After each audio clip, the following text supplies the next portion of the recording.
नमस्कार साथियों, षष्ठी क्लास में आप सभी का स्वागत है। आज का हमारा टॉपिक है ब्रिटिश कालीन भू राजस्व व्यवस्था।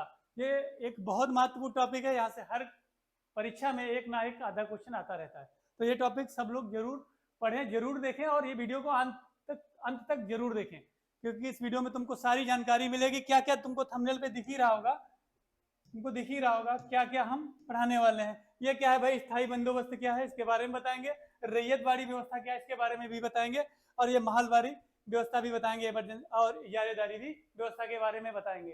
तो ये वीडियो में अंत तक आप लोगों को जुड़े रहना है। बहुत ज्यादा लंबी वीडियो नहीं जाएगी, जिससे कि आप इस वीडियो को स्किप ना करें। ठीक है, तो हम ज्यादा बात ना करते हुए सीधे सीधे आते हैं टॉपिक पे।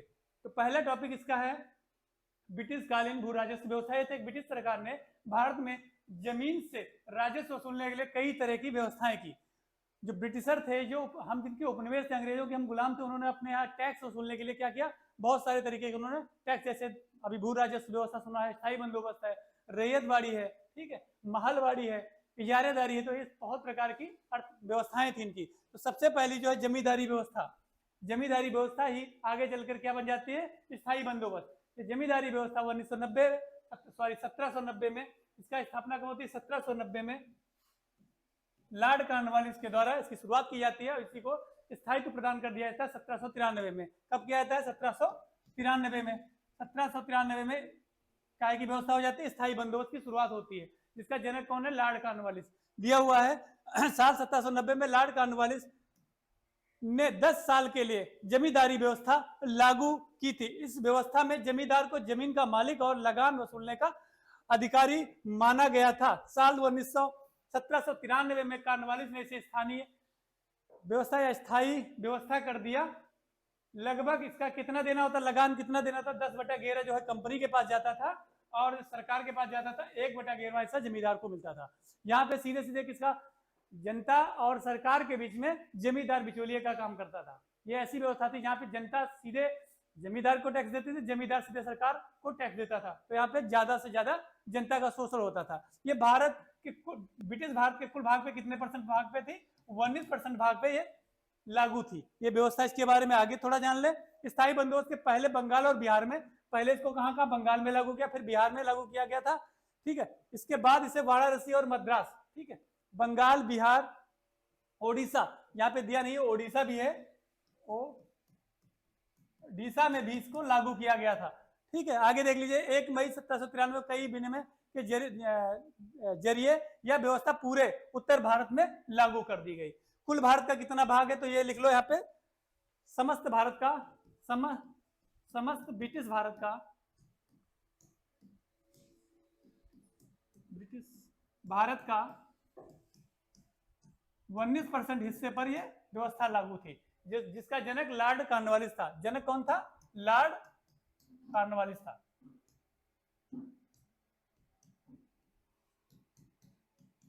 कॉर्नवालिस था। ठीक है, आगे बढ़ते हैं, अगला देखते हैं भाई। अगली व्यवस्था है रैयतवाड़ी।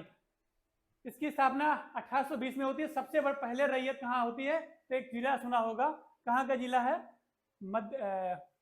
तमिलनाडु का बारामहल जिला है, तमिलनाडु का जिला। सबसे पहले वहां व्यवस्था लागू होती है 1790 को। तो यह टॉमस मुनरो और रीड के द्वारा, ये व्यवस्था किसके द्वारा लागू की जाती है, टॉमस रीड और मुनरो इसके क्या थे, जनक थे। तो जनक जान लो कौन है, ये जनक है इसके। ठीक है, फिर आगे देखो, यह पहली बार तमिलनाडु के बारामहल जिले में, सबसे पहली बार जो है बारामहल जिले में लागू की जाती है। इसकी जो ये कब लागू की जाती है, ये भी कोई पूछ रहे तो 1790 में लागू की जाती है बारामहल जिले में। फिर बंबई, मद्रास और असम में कब लागू होती है, 1820 को। 1820 में पहले पूरे मद्रास में, फिर ये प्रयोग किया जाता है, इतने स्थानों पे लागू की। तो ये याद रखना, बंबई, मद्रास और असम के भाग पे ये लागू की जाती है। और ये भारत के कुल जो भाग था, कुल भाग का कितना था, 51% भाग पर लागू थी। इसकी जो दर थी, इसकी जो टैक्स व्यवस्था थी, वो 55% से 66% की थी। ठीक है, समस्त अंग्रेजी भारत में 51% लिखा हुआ है। 51% क्षेत्र पर भूमि का मालिक किसान होता था। ठीक, कौन होता था, किसान होता था। ब्रिटिश सरकार को राजस्व देने की जिम्मेदारी किसान की होती थी। ठीक है, कर की दर जो थी 33% से, कितने परसेंट से, 33% से 56%, कहीं कहीं पे कितनी हो जाती है, 66% भी हो जाती थी। ठीक है, तो ये इसके बारे में जान ले। अगला देखते हैं महलवाड़ी। महलवाड़ी क्या है?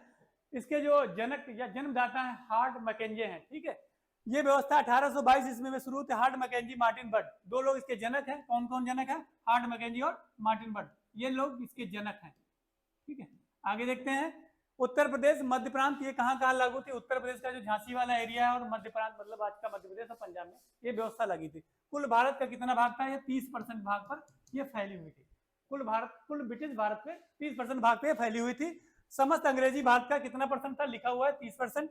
भूमि पर गांव का अधिकार होता था। महलवाड़ी यहाँ पे समस्त गांव की जिम्मेदारी होती सरकार को टैक्स देने की। यहाँ पूरे सरकार टैक्स जो देती है पूरा गांव देता था। उसके बाद है ब्रिटिश सरकार को राजस्व देने की जिम्मेदारी समस्त गांव की मुखियाओं की होती थी।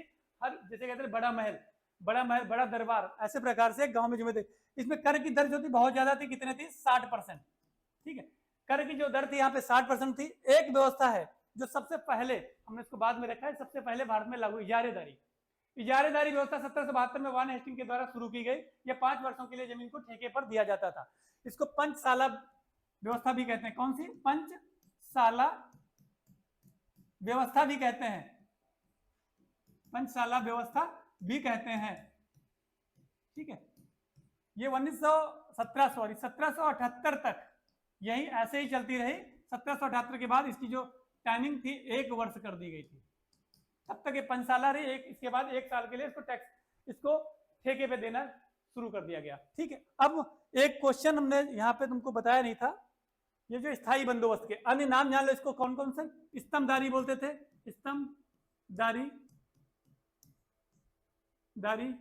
जागीरदारी,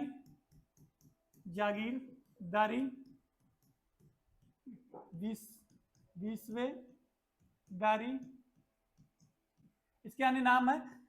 किसके? स्थायी बंदोबस्त के अन्य नाम है जमींदारी। इसका और एक नाम है जमींदारी। पूछ ले, कोई भी क्वेश्चन में रख दे कि जमींदारी के जनक कौन थे, विस्वेदारी के जनक कौन थे, जागीरदारी के जनक कौन थे, स्तंभदारी के जनक कौन थे, तो बता दोगे कौन थे?